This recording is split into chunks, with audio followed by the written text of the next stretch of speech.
ओम नमो भगवते वासुदेवाय। श्री सत्यनारायण भगवान व्रत कथा।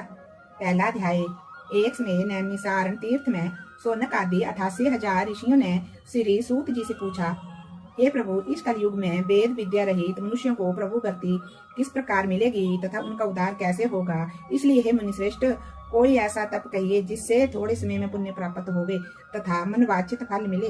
वह कथा सुनने की हमारी इच्छा है। सर्व शास्त्र ज्ञाता श्री सूत जी बोले, हे वैष्णव्यों में पूज्य, आप सब ने प्राणियों के हित की बात पूछी है। अब मैं उस श्रेष्ठ व्रत को आप लोगों से कहूंगा जिस व्रत को नारद जी ने लक्ष्मी नारायण जी से पूछा था और श्री लक्ष्मीपति ने मुनि श्रेष्ठ नारद से कहा था। सो ध्यान से सुनो। एक समय योगी राज नारद जी दूसरों के हित की इच्छा से अनेक कई लोकों में घूमते हुए मृत्यु लोक में आ पहुंचे। यहाँ अनेक योनियों में जन्मे हुए प्रायः सभी मनुष्यों को अपने कर्मों के द्वारा अनेकों दुखों से पीड़ित देखकर सोचा, किस यत्न के करने से निश्चय ही प्राणियों के दुखों का नाश हो सकेगा। ऐसा मन में सोचकर विष्णु लोक को गए। वहां श्वेत वर्ण और 4 भुजाओं वाले देवों के ईश नारायण को देखकर, जिनके हाथों में शंख चक्र गदा और पद्म थे तथा वरमाला पहने हुए थे, देख कर स्तुति करने लगे, हे भगवान, आप अत्यंत शक्ति से संपन्न हैं। मन तथा वाणी भी आपको नहीं पा सकती। आपका आदि मध्यम अंत नहीं है। निर्गुण सब रूप सृष्टि के आदि भूति व भक्तों के दुखों को नष्ट करने वाले हो। आपको मेरा नमस्कार है। नारद जी से इस प्रकार की स्तुति सुनकर के विष्णु भगवान बोले, हे मुनिश्रेष्ठ, आपके मन में क्या है? आपका किस काम के लिए आगमन हुआ है? निष्कोच कहो। तब नारद मुनि बोले, मृत्यु लोक में सब मनुष्य जो अनेक योनियों में पैदा हुए हैं, अपने अपने कर्मों के द्वारा अनेक प्रकार के दुखों से दुखी हो रहे हैं। हे नाथ, मुझ पर दया रखते हो तो बतलाइए कि उन मनुष्यों के सब दुख थोड़े ही प्रयत्न से कैसे दूर हो सकते हैं। हे नारद, मनुष्यों की भलाई के लिए तुमने बहुत ही अच्छी बात पूछी है। जिस काम के करने से मनुष्य मोह से छूट जाता है, वह मैं कहता हूँ सुनो। बहुत पुण्य देने वाला स्वर्ग तथा मृत्यु लोक दोनों में दुर्बल एक उत्तम व्रत है। आज मैं प्रेम वश हो करके तुमसे कहता हूँ कि सत्यनारायण भगवान का ये व्रत अच्छी तरह विधि पूर्वक करके मनुष्य आयु पर्यंत यहाँ सुख भोग कर मरने पर मोक्ष को प्राप्त होता है। श्री भगवान के वचन सुनकर के नारद मुनि बोले कि उस व्रत का क्या फल है, क्या विधान है, किसने ये व्रत किया है और ये व्रत किस दिन करना चाहिए, विस्तार से कहिए। भगवान बोले, दुख शोक आदि को दूर करने वाला, धन धान्य को बढ़ाने वाला, सौभाग्य तथा संतान को देने वाला ये व्रत सब स्थानों पर विजय प्राप्त करने वाला है। भक्ति और श्रद्धा के साथ किसी भी दिन मनुष्य श्री सत्यनारायण की शाम के समय ब्राह्मणों और बंधुओं के साथ धर्म प्रायण होकर के पूजा करे।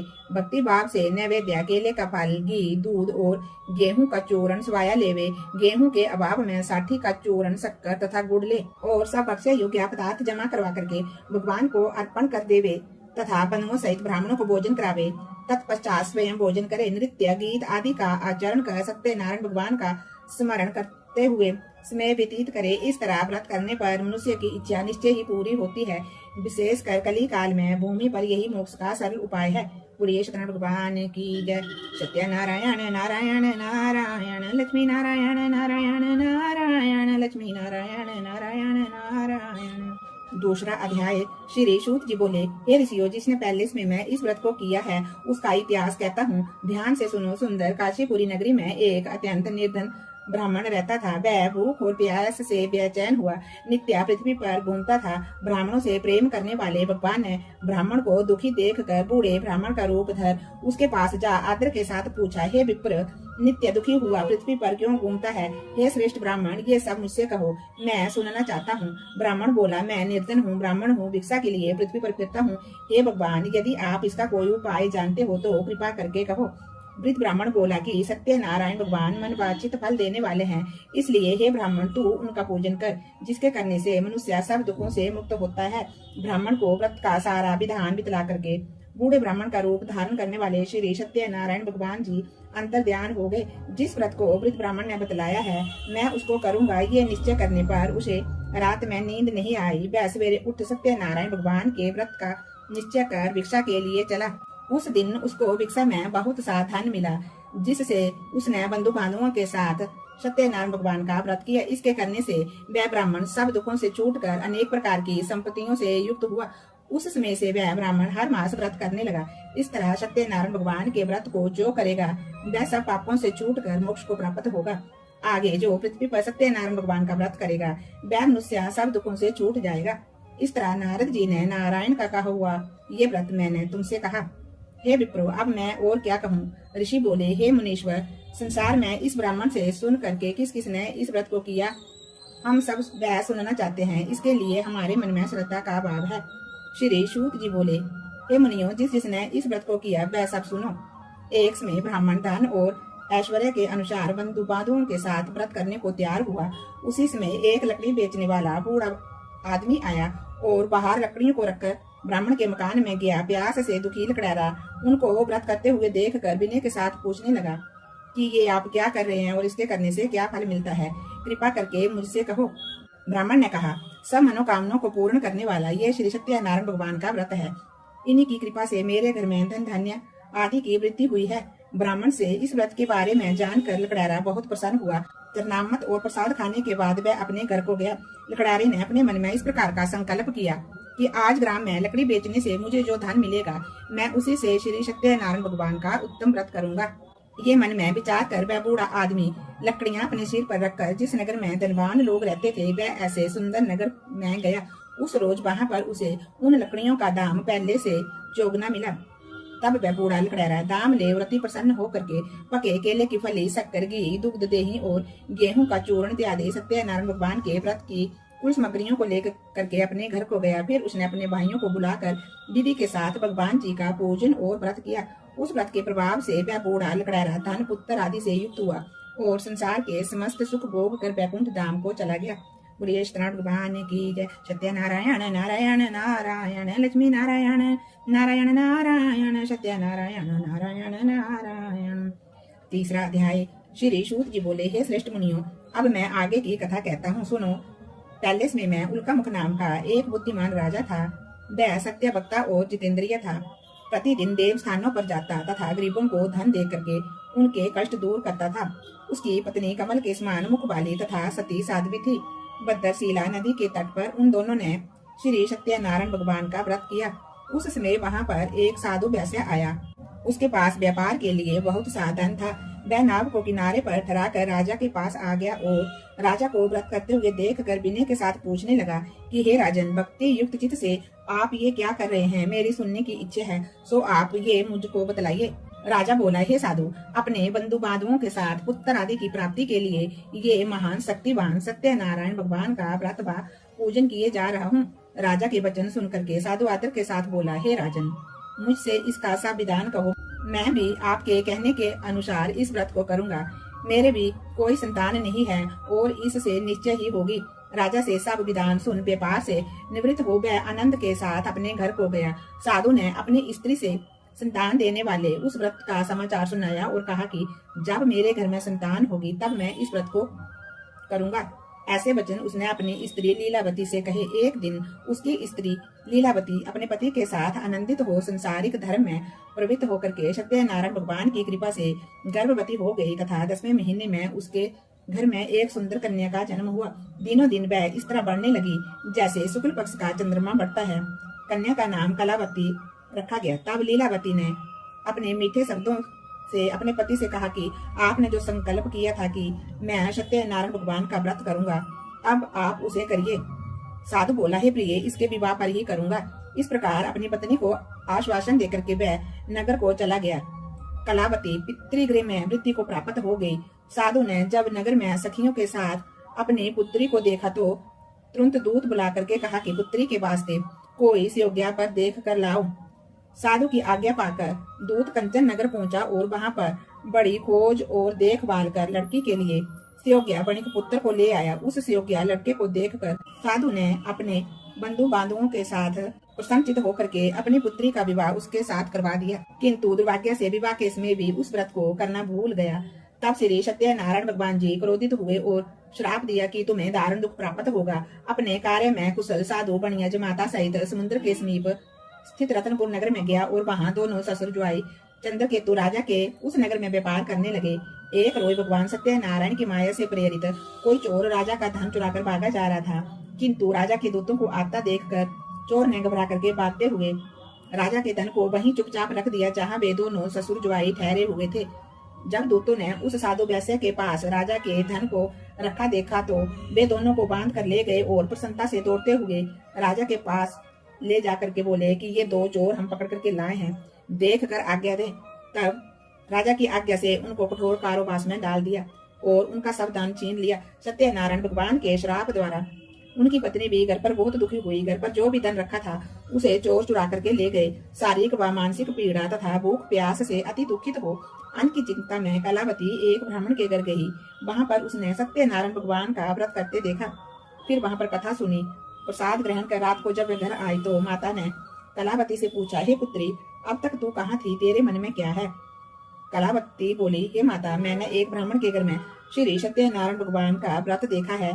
कन्या के वचन सुनकर के लीलावती ने भगवान के पूजन की तैयारी करने लगी। लीलावती ने परिवार और बंधुओं सहित श्री सत्यनारायण भगवान का पूजन किया और वर मांगा कि मेरे पति और दामाद शीघ्र ही आ जावे।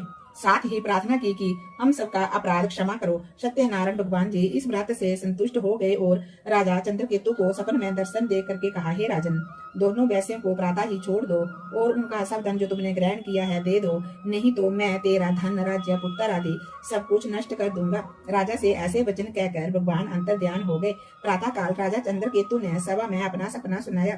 फिर दोनों बणिक पुत्रों को कैद से मुक्त कर सभा में बुलाया। दोनों ने आते ही राजा को नमस्कार किया। राजा ने मीठे वचनों से उनसे बात की और कहा कि हे महानुभावों, भाभी बस ऐसा कठिन दुख प्राप्त हुआ है, अब कोई व्यय नहीं है। ऐसा कह करके राजा ने उनको नए नए वस्त्र आभूषण दिए और उनका जितना धन लिया था उसे दुगना धन दे करके आदर के साथ विदा किया। दोनों वैश्य अपने नगर को चल दिए और सत्यनारायण भगवान की जय। सत्यनारायण नारायण नारायण, लक्ष्मी नारायण नारायण नारायण, सत्यनारायण नारायण नारायण। चौथा अध्याय। श्री सूत जी बोले, वैश्य ने मंगलाचार करके यात्रा आरंभ की और अपने नगर को चला। उनके थोड़ी दूर निकलने पर दंडी वेशधारी सत्यनारायण ने उनसे पूछा, हे साधु, तेरी नाभ में क्या है? अभिमानी बणिक हंसता हुआ बोला, हे दंडी, आप क्यों पूछते हो? क्या धन देने की इच्छा है? मेरी नाभ में तो बेल और पत्ते आदि भरे पड़े हैं। वैश्य का कठोर वचन सुनकर के भगवान ने कहा, तुम्हारा वचन सत्य हो। दंडी ऐसा कह करके वहां से दूर चले गए और कुछ दूर जा करके समुद्र के किनारे बैठ गए।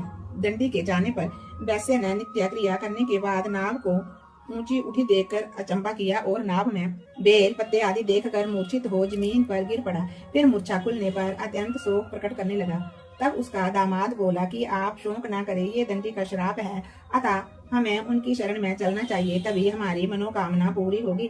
दामाद के वचन सुन करके वह दंडी के पास पहुंचा और अत्यंत भक्ति भाव से नमस्कार करके बोला, मैंने जो आपसे असत्य वचन कहे थे उनको क्षमा करो। ऐसा कहकर महान शोक आतुर होकर के रोने लगा। तब दंडी भगवान बोले, हे बणिक पुत्र, मेरी आज्ञा से तुम्हें बार बार दुख प्राप्त हुआ है, तू मेरी पूजा से विमुख हुआ। साधु बोला, हे भगवान, आपकी माया से मोहित ब्रह्मा आदि भी आपके रूप को नहीं जानते, तब मैं अज्ञानी कैसे जान सकता हूँ? आप प्रसन्न होइए, मैं सामर्थ्य के अनुसार आपकी पूजा करूंगा। मेरी रक्षा करो और पहले के समान नौका में धन भर दो।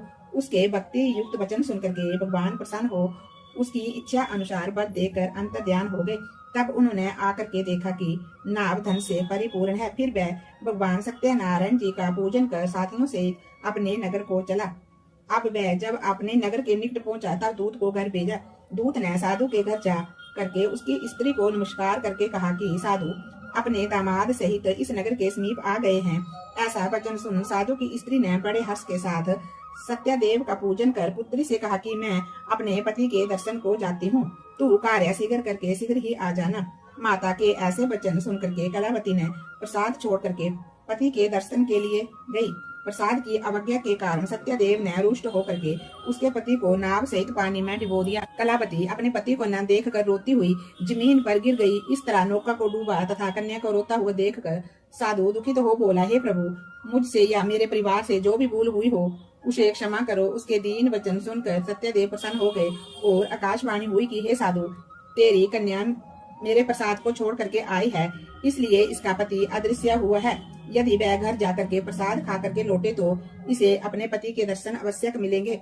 ऐसी आकाशवाणी सुनकर के कलावती ने घर पहुंचकर प्रसाद खाया, फिर आकर के पति के दर्शन किए। तत्पश्चात साधु ने बंधु बांधवों सहित सत्यदेव का विधि पूर्वक पूजन किया। फिर वह उस दिन से पूर्णिमा को सत्यनारायण भगवान का पूजन करने लगा और फिर वह इस लोक का सुख भोग कर अंत में स्वर्ग लोक को चला गया। बोलिए श्री सत्यनारायण भगवान की जय। सत्यनारायण नारायण नारायण लक्ष्मी नारायण नारायण नारायण सत्यनारायण नारायण नारायण।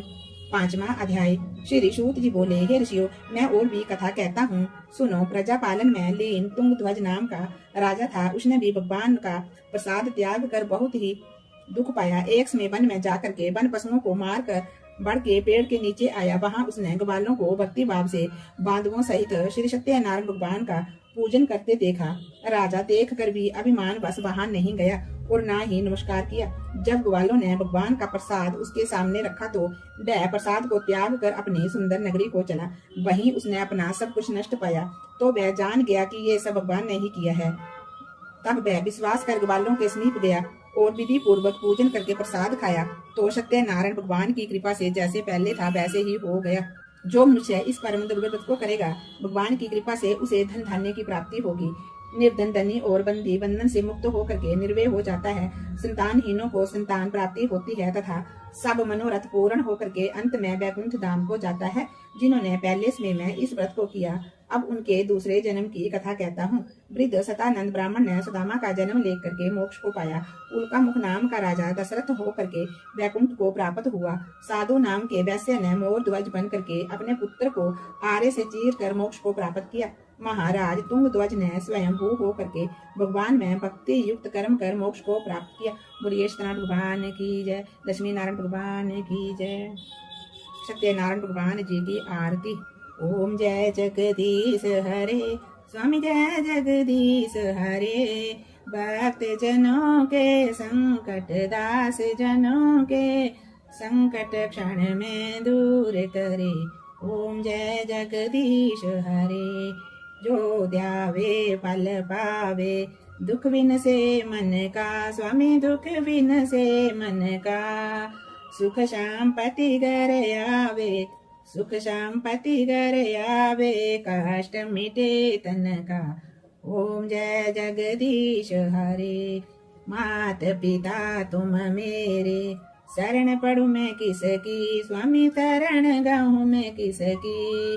तुम बिना और न दूजा, प्रभु बिना और न दूजा, आस करूं मैं जिसकी। ओम जय जगदीश हरे। तुम पूर्ण परमात्मा, तुम अंतर्यामी, स्वामी तुम अंतर्यामी। पार ब्रह्मा परमेश्वर, पार ब्रह्मा परमेश्वर, तुम सबके स्वामी। ओम जय जगदीश हरे। तुम करुणा के सागर, तुम पालन करता, स्वामी तुम पालन करता। मैं मूर्ख खल कामी, मैं मूर्ख खल कामी, कृपा करो भरता। ओम जय जगदीश हरे। तुम हो एक अगोचर, सबके प्राणपति, स्वामी सबके प्राणपति। किस विधि मिलूं दयामय, किस विधि मिलूं दयामय, तुमको मैं कुमति। ओम जय जगदीश हरे। दीन बंधु दुख हरता, ठाकुर तुम मेरे, स्वामी ठाकुर तुम मेरे।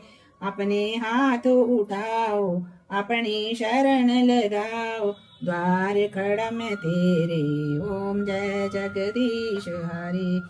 विषय विकार मिटाओ, पाप हरो देवा, स्वामी कष्ट हरो देवा। श्रद्धा भक्ति बढ़ाओ, श्रद्धा प्रेम बढ़ाओ, संतन की सेवा। ओम जय जगदीश हरे। तन मन धन सब कुछ है तेरा, स्वामी सब कुछ है तेरा। तेरा तुझको अर्पण, तेरा तुझको अर्पण, क्या लागे मेरा। ओम जय जगदीश हरे। श्री सत्यनारायण भगवान जी की आरती। जो कोई नित गावे, स्वामी प्रेम सहित गावे। कहत शिवानंद स्वामी, कहत हरिहर स्वामी, मन वांछित फल पावे। ओम जय जगदीश हरे। ओम जय जगदीश हरे स्वामी जय जगदीश हरे। भक्तजनों के संकट क्षण में दूर करे। ओम जय जगदीश हरे। ओम नमो भगवते वासुदेवाय। जय जय श्री राम, जय जय श्री राम।